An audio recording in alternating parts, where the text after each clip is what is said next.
अवघाची संसार सुखाचा करीण आनंद भरीण तिन्ही लोका जाईन गे माये तया पंढरपुरा भेटेन माहेरा आपुलिया.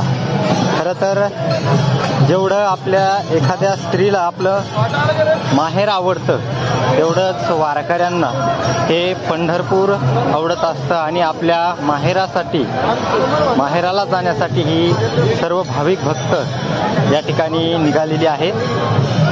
जो 2 दिवस मुक्काम पुणे या ठिकाणी होता तो आज माऊली पंढरीच्या दिशेनं सासवडकडे निघालेले आहेत आणि या दिंड्या आता आपण पाहताय या सासवडकडे जाताना आपल्याला पाहायला मिळत आहे. आजचा मुक्काम माऊलींच्या पालखींचा हा सासवड या ठिकाणी आहे आणि पुण्यावरून या सर्व दिंड्या आता सासवडच्या दिशेने निघालेल्या आहेत.